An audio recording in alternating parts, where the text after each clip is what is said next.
In the quiet town of Crescent Hollow, population just under 2,000, life moved slow. The kind of place where everyone knew your name and your dog's name, too. Church bells rang on Sundays, porch lights flickered at dusk, and secrets, if they existed, were buried deep under polite smiles. So when Elsie May Harper, a 28-year-old woman known more for her naive charm than intellect, suddenly vanished, the town was shaken to its core. Elsie was what some called simple, others called her slow, but most people just called her sweet. She worked part-time at the diner, sang out of tune in the church choir, and lived alone in a small floral-curtained house left to her by her late grandmother. She had no enemies, not that anyone could think of, and that's what made her disappearance all the more haunting. It was June 12th, the start of summer, when Elsie failed to show up for her afternoon shift. Her coworker thought she might have gotten distracted by a stray animal or a yard sale, both known Elsie tendencies. But when night fell and there was no sign of her, concern turned into fear. The sheriff's department found her front door unlocked, a kettle still warm on the stove, and her beloved cat, Pickles, yowling at the window. There were no signs of a struggle, no signs of Elsie, just silence. At first, investigators leaned toward the theory of a random abduction, maybe a drifter passing through, or someone targeting a vulnerable woman alone. Flyers went up. Volunteers searched the woods. A dive team checked the nearby lake. But there were no leads, no witnesses, nothing on the cameras from the gas station down the road.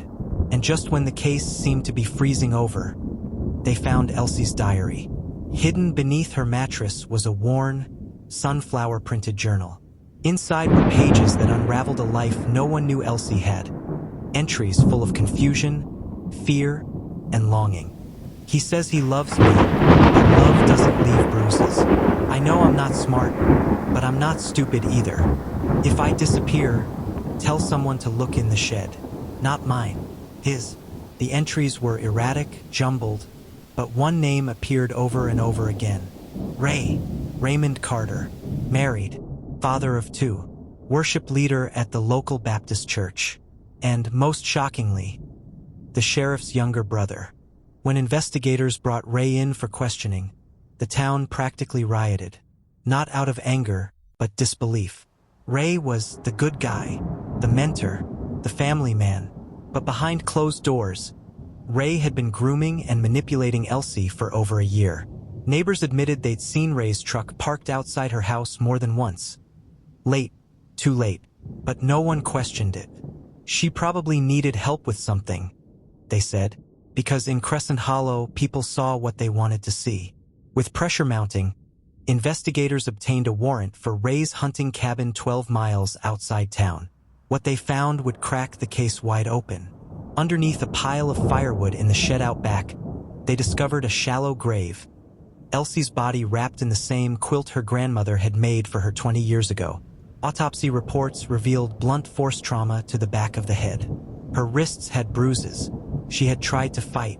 Ray confessed 2 days later.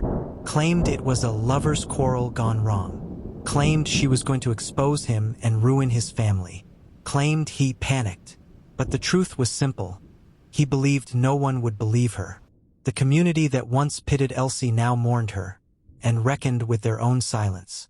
A candlelight vigil was held on the steps of the church where Ray once led hymns. Her diary was published as part of a domestic abuse awareness campaign. Today, a bench with her name sits at the edge of the town square.